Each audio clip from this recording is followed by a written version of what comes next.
好多人退休一刻，手頭手握幾十萬強積金，甚至持有數層收租物業，理應下半世無憂無慮嘆世界。但現實裏永遠有一種刺眼對比，一部分老友記剛退休時精神飽滿，銀紙鬆動，短短5至10年光景，生活質素一落千丈，落得街市買奶都要為1、2蚊同檔主計較。反觀另一批積蓄不算豐厚的長者，歲數愈大，日子越滋潤，一家人和氣，身體亦無長年纏身的頑疾。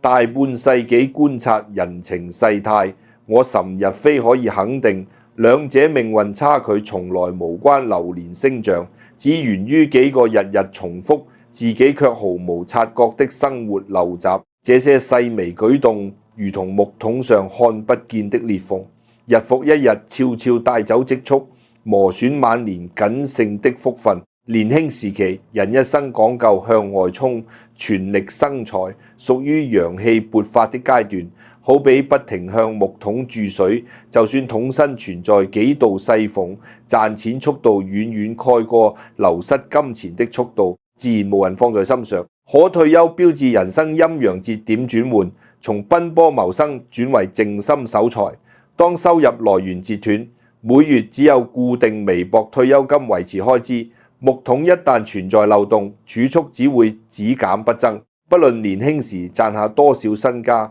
忽略守財的底層邏輯，到頭來一切皆是徒勞。而第一個最普遍、最易被輕視的破財陋習，便是茶樓聚會隨意外露家底，口無遮攔，引來小人是非。香港長者退休後最常見的消遣，莫過於相約3、5老街坊落茶樓1盅2件，閒坐半日，天南地北傾閒偈。本來屬於頤養天年的樂事，偏偏茶席之上總有一部分人習慣有意無意曬出自身財務狀況。有人會隨口提及強積金一次過全數提取，100幾萬現金存放，銀行不知如何動用。亦有人會炫耀子女於科學園晉升管理層，每月額外多給5000蚊家用。更有業主會大談荃灣持有物業加租，每月租金唾手可得，閒錢多到無處消耗。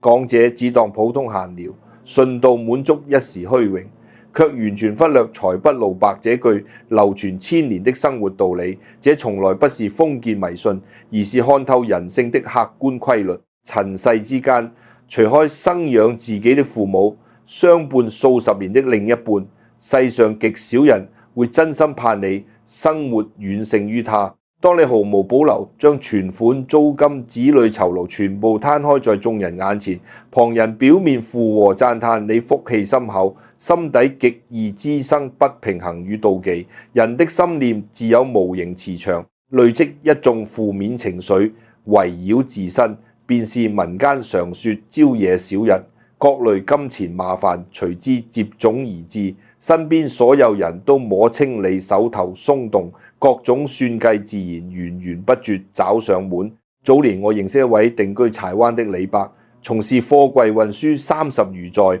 捱盡風吹日曬。退休之際，強積金連同多年定期儲蓄合共180萬，加上自有公屋不用承擔樓按，2公婆安穩養老，本該毫無壓力。李伯天性豪爽，落茶樓永遠主動搶埋單，閒談之間亦不論分享自身股票投資盈利。不出半年，全區相熟茶友盡知他手握大筆閒錢，麻煩從此陸續上門。最先登門求助的是相識20多年舊工友，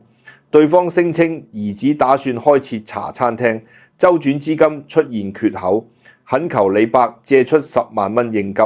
還許下高息還款承諾。李伯顧及數十年情分，覺得日日茶樓碰面，拒絕實在過於尷尬，最終心軟借出款項。誰知短短3個月，這位舊工友徹底人間蒸發，茶樓不再現身，電話號碼亦全部停用，10萬血汗錢就此無法追討。一波未平，一波又起，鄉間遠房親戚隨即登門，直言子女置業欠缺首期，清楚李伯儲蓄充裕，希望借取20-30萬。李白心中萬分不願，對方卻在屋企門口哭訴自家艱難，到處向親朋指責他發達之後不念舊情，冷血無情。迫於周遭輿論壓力，李白只能拿出20萬借出。這筆錢時至今日5-6年過去，分毫未有償還跡象。如果說親友借錢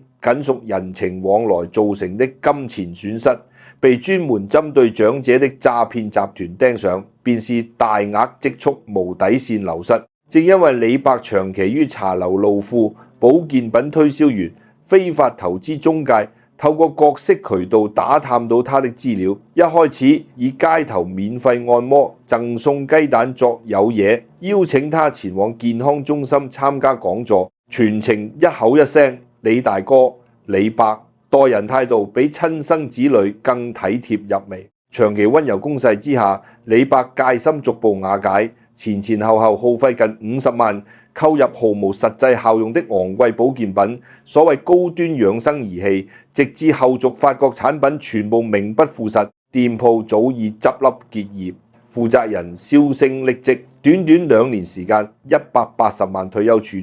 直接縮水接近1/3。原本從容自在的晚年生活，瞬間變得捉襟見肘。李白日日愁眉不展，血壓長期偏高，身體機能每況愈下，始終執意認為自身撞破財星，流年不利。我當時同他講解個中根源，世間從無故到來的厄運，所有金錢損失全部源於自身，毫無顧忌的炫耀。每一次搶單買單，每一次隨口講述家底，都是向外人標注自己財力豐厚。小人與騙子向來逐利而行，你主動闖開財富大門，財氣自然難以流傳。真正看透養生守財道理，晚年福氣綿長的長者落茶樓永遠是全席最為低調之人，身上穿着樸素平價衣衫，點一壺普通普洱幾籠家常點心，聆聽旁人炫耀時，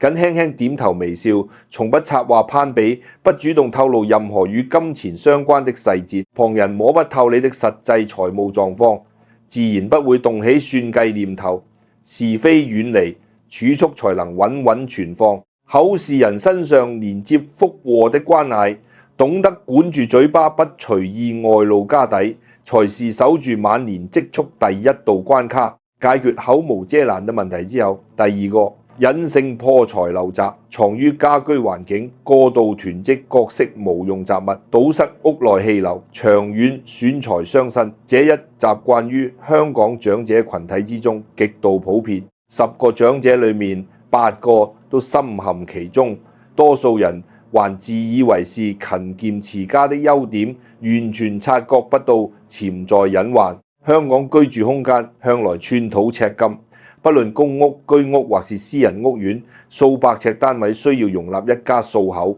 活動空間本已極為緊張。眾多長者年青時經歷物資匱乏歲月，養成任何物件都不願隨意丟棄的習慣。超級市場購物附送的塑膠袋，細心對摺收納，塞滿廚房櫃桶，不知不覺累積數百個。茶餐廳消費附送的一次性餐具、包裝紙巾全部帶返家中堆積。報紙雜誌閱筆不賣廢紙，不直接丟棄，一沓沓佔據窗台角落。殘舊變形的衣衫、鞋底磨穿的舊鞋，捨不得處理，塞滿衣櫃，深處與床底。數年前購買大型電器剩下的厚紙皮箱，亦摺疊收納於玄關，自認日後搬屋會用到，結果10數年從未派上用場。更為誇張的狀況隨處可見，玄關位置堆滿4櫃替換舊鞋、買雲手拉車、雨傘折凳，大門開啟角度不足一半，走廊通道堆積大量米油鹽雜貨，遇上商場減價便大量囤貨塞滿兩側。露台本是全屋採光、流通空氣的核心位置，卻堆滿廢舊花盆、塑膠矮凳、積年報紙，陽光完全被遮擋。白晝屋內依舊陰暗，需要長期開燈照明。多數長者單純以為僅僅堆放雜物不會造成實質損失，卻忽略住宅與人體邏輯相通，最講究氣流順暢、光線充足。屋內雜物堆積如山，空氣難以流通，整體居住磁場變得鬱悶沉滯。長期身處此類環境，身體狀況、運氣走勢都會持續受負面影響。玄關作為全屋進出氣口，等同財氣流入屋內第一道門檻。一旦被各式雜物完全堵塞，金錢福分根本無法順利進駐。鞋底每日接觸街頭各式穢氣、灰塵，大量閒置舊鞋長期堆積門口。大門一開，雜穢氣流直接衝入客廳，日積月累影響家人體質。廚房對應全屋財祿，等同個人專屬財富。若廚房堆滿過期食材、油漬膠袋、故障電器，就好比財富被垃圾填滿，穩定積蓄自然難以維持。雜物容易滋生細菌蟲害，長期於雜亂空間烹煮膳食，慢性健康問題會陸續浮現，求醫用藥皆是一筆筆開支。早年我前往沙田舊屋苑拜訪一位陳太，兩公婆退休多年，2份退休金合計月入萬餘，本應生活舒適從容，但陳太時常慨嘆，近幾年手頭永遠存不到錢。丈夫常年受關節炎、慢性支氣管炎困擾，每月看私家醫生作中藥開支高達萬餘。陳太自身亦經常丟失隨身財物，外出遺失銀包，鑰匙屬於常態。最嚴重一次，深夜起身去洗手間，被走廊堆積雜物絆倒，直接摔斷骨骼。住院連同後續覆診，總花費10幾萬，積蓄瞬間大幅縮減。踏進陳太單位一刻，問題根源一目了然。大門後側堆置3輛賣大手拉車、數十個後置箱，門線無法完全打開，玄關鞋櫃上下擺滿幾十雙，長年不穿舊鞋，一入門便聞到皮革混合汗味的異味。客廳梳化堆滿殘舊被鋪衣衫，茶几層層疊放，藥瓶雜物，露台徹底被廢棄，物件封閉，陽光完全無法透入。廚房櫃桶塞滿數百個塑膠袋，過期醬料罐頭堆積到櫃門無法關合。我同陳太拆解當中利害。住宅如同人體，口鼻被外物封堵便會呼吸困難，雜物堵塞全屋等於封閉居所，呼吸渠道空氣無法流通，陰氣長年累積，陽氣難以駐留，居住者免疫力持續下降，各式慢性病自然反覆難癒。平日頻繁丟失銀包，行動容易絆倒，看似單純疏忽，實際長期身處雜亂陰鬱環境，精神無法集中，自身磁場變得虛弱，意外損失接踵而來。無論病痛治療或是意外傷患，每一項都需要動用大筆積蓄，為區區幾張舊報紙、數個塑膠袋節省的小錢，對比10幾萬醫療支出，得失一眼分明。陳太聽完勸解之後，恍然大悟，花整整1週時間徹底清理屋內累積10數年無用雜物，舊報紙整理賣廢品，全部過期，食材直接丟棄，完好殘舊，衣衫捐贈，慈善機構破損物件統一廢棄，塑膠袋僅留存10數個，應付日常所需。露台雜物全部清走，恢復採光空間。玄關只擺放日常替換幾雙鞋，手拉車轉移至樓下公共儲物位置。大門終於能夠全幅開啟，環境整理完畢之後，變化十分明顯。陳太直言，踏入屋內不再有鬱悶壓迫感，打開窗戶，空氣流通，整個人精神狀態大幅提升。心態舒暢之下，丈夫長年咳嗽逐步好轉，關節痛楚亦明顯減輕。陳太再也沒有發生遺失財物、絆倒受傷等意外，屋內各類突發開支直接減少一大截。民間流傳掃除不祥，迎祥立福，從非空談，清理屋內雜物等同掃除前身霉氣病氣，騰出空間讓陽光新鮮氣流進駐，財氣與安穩福分才能持續積累。許多長者長年困於財運低迷，身體反覆抱恙，從未反思家居雜亂帶來的深層影響，只單純歸咎於命數不佳。閒暇之餘，不妨細細觀察自家玄關、廚房、露台位置，但凡堆積超過1年從未使用的物件，盡快分類處理，無需心生捨不得的念頭。長年閒置的物件本質等同垃圾，妥善清理釋放空間，居住環境順暢之後，財務健康兩方面狀況都會逐步向好。第三種，足以一夜蝕盡養老本錢的陋習，便是無法約束自身貪念，受退休焦慮、貪小便宜心態驅使，墮入各式投資消費陷阱。眾多長者辛苦大半世積攢的退休金，往往毀於一時貪心。踏入退休階段，絕大部分長者都會滋生金錢焦慮，手頭握有一筆養老儲蓄，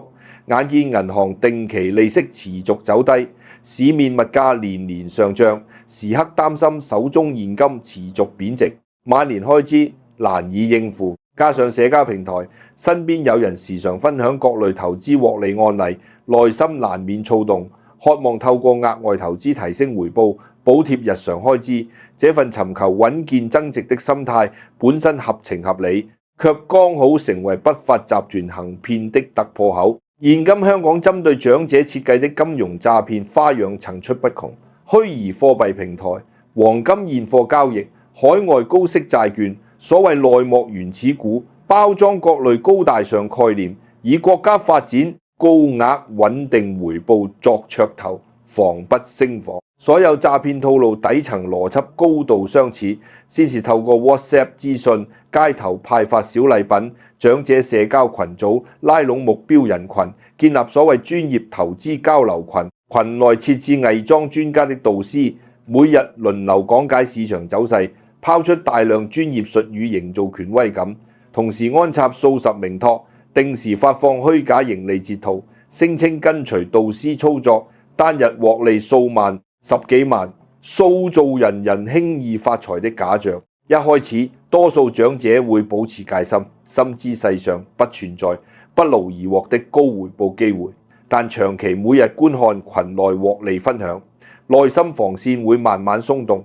心想閒置資金存放銀行，回報微薄，不如小額嘗試賺取零用錢。詐騙集團隨即釋放甜頭，容許初次小額投入，短短數日帳面顯示可觀盈利，並且順利完成提現操作。親眼見到現金轉入個人銀行帳戶之後，長者會徹底放下戒心，認定平台與導師真實可靠。緊接住偽裝導師私下單獨聯絡，宣稱握有獨家內部投資機會，相關項目即將大幅升值，預計2至3倍回報，唯獨投資門檻高達50萬，特意保留名額獨家介紹。此時貪念完全佔據思維，長者會不顧風險，動用全部定期、公積金，甚至向親友周轉金錢，全數投入所謂內部項目。資金一經轉出，後續惡果隨即浮現，投資平台登錄界面永久失效，交流群組直接解散，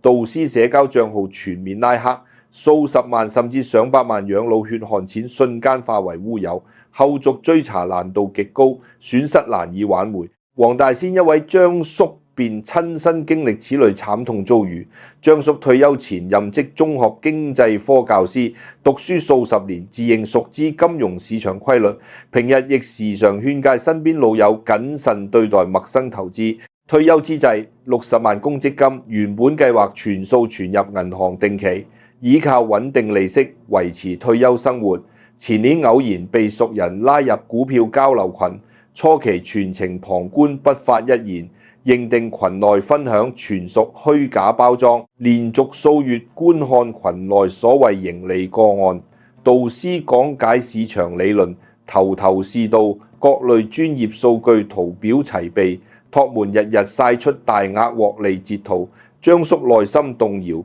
自認擁有經濟學基礎，分辨風險能力勝過普通長者，小額參與不會出現重大損失，決定拿出5萬閒錢試水操作，不出3日，帳面顯示盈利12000餘元。申請提現後，資金準時到帳銀行卡，這一次順利提現，直接瓦解張叔所有防備。相隔1週，導師私信遞送內部投資消息，聲稱中概股借殼上市，內部份額稀缺，上市後價格3倍暴漲，50萬起步投資，專門為他預留名額。被高額回報沖昏頭腦的張叔，完全忽略潛在風險，將60萬全部養老積蓄一次性轉入指定帳戶，一心期盼項目升值後積蓄翻3倍，晚年生活徹底無憂。資金轉移第3日，投資 APP 徹底無法登錄，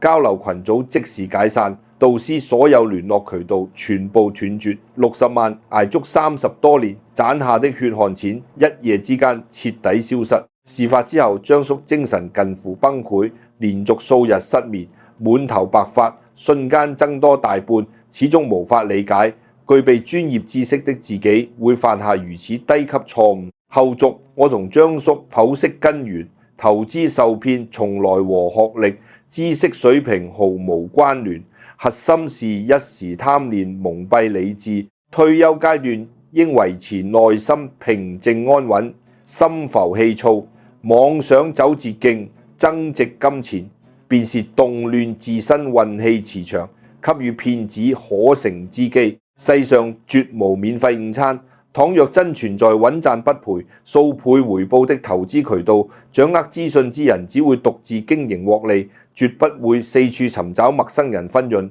所謂熱情關懷、獨家機會，本質只為維護長者手頭積蓄，除開高風險金融詐騙。另一種慢性消耗積蓄的陷阱，便是昂貴保健品推銷，同樣拿捏長者懼怕病痛、不願拖累子女的心理。推銷團隊以贈送雞蛋月餅、免費體檢、按摩作有嘢，引導長者進入健康中心，隨後無限放大各類慢性病危害，將成本幾十蚊的普通鴉片包裝成包治百病的神效產品，定價數千甚至數萬蚊一盒。眾多長者平日街市購物分毫計較，消費極度節儉，面對保健品卻毫不吝嗇。大筆金錢毫無顧忌花費，一心認為保養身體優先，減輕子女照顧壓力。實際市面上多數昂貴保健品僅屬普通食品，並無宣稱的醫療功效。不少三無產品長期食用反而加重身體負擔，維持身體健康從不靠大量購入保健品堆積。均衡飲食、規律輕量運動、充足休息、開朗心態才是長遠養生根本。與其動輒數萬購買療效存疑的產品，不如運用相關金錢培養興趣，短途遊玩，心態愉悅，自然減少病痛困擾。退休之後必須時刻克制內心貪念，切勿妄想快速發財，貪圖小額優惠。任何承諾超高穩定回報的投資項目，全部暗藏風險。養老積蓄首要追求安全穩健，而非追求超高收益。寧可收取銀行微薄定期利息，亦不要接觸自身完全不理解的投資領域。俗語所言，貪字得個貧，一旦墮入圈套，不生積蓄化為烏有，後悔亦無補於事。最後一種最難抉擇，覆蓋最多家庭的破財陋習，便是毫無底線、無邊界補貼成年子女。過度付出不僅消磨自身晚年保障，亦會削弱子女獨立奮鬥的心智，損害全家長遠家運。現今香港生活壓力，眾所周知，樓價持續高企，日常物價逐年攀升，年輕人入職人工僅足夠應付基本開支，儲蓄置業難如登天。結婚、生育、養育下一代，每一環都伴隨龐大金錢壓力。天下父母無不疼惜子女，眼見兒女每日早出晚歸，辛苦打拼，生活長年捉襟見肘，總忍不住出手相助。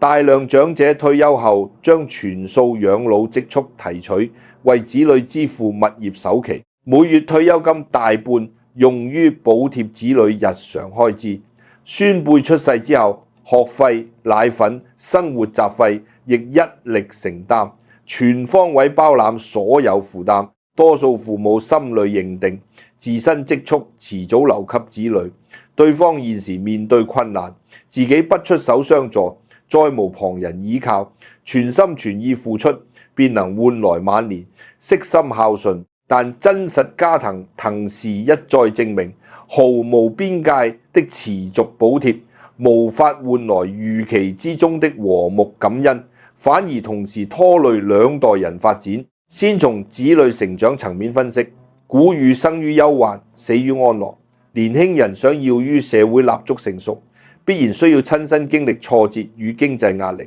壓力才會催生前進動力，困境方能磨練責任心。若父母一手包攬所有經濟負擔，替子女隔絕一切風雨，不用奮鬥亦有樓居住，有閒錢消費，久而久之奮鬥心逐步消散，養成依賴索取的習性，永遠無法建立獨立賺錢謀生的能力。父母看似犧牲自身積蓄扶持子女，實際剝奪對方成長歷練的機會。縱使留下再多身家，總有耗盡一日。失去父母扶持之後，子女毫無獨立生存本領，日子只會越發艱難。轉回長者自身角度思考，退休金與多年累積儲蓄是晚年生活最後一道安全防線，維持自身尊嚴的唯一底氣。人隨歲數增長，最大不可控變數便是身體健康。今日尚且行動自如，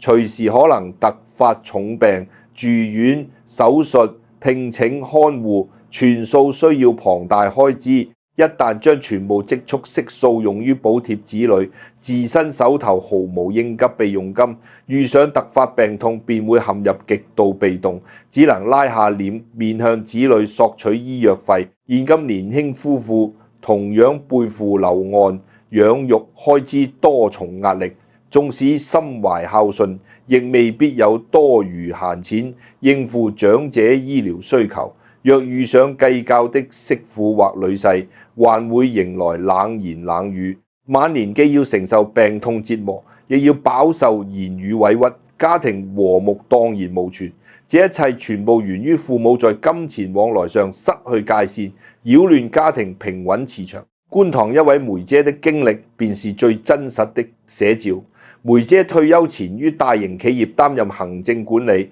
，30餘年工作，累積200萬公積金，連同定期儲蓄。獨生子從小備受疼愛，所有難題梅姐永遠一力承擔。兒子打算結婚置業，女方硬性要求持有私樓，將軍澳數百尺單位，首期高達150萬，年輕人數年僅儲下10餘萬，遠遠不足。梅姐眼見兒子終日憂愁，內心不忍，直接取出150萬積蓄支付樓宇首期，自身僅剩50萬留作養老。當時梅姐心存僥倖，自認每月有穩定退休金，50萬應付日常開支綽綽有餘。獨生子日後必定感恩盡孝，年老之後自有妥善照顧。孫子出世之後，兒子與媳婦時常訴說供樓，育兒開支沉重，每月入不敷支。梅姐看不過眼，從不收取子女家用，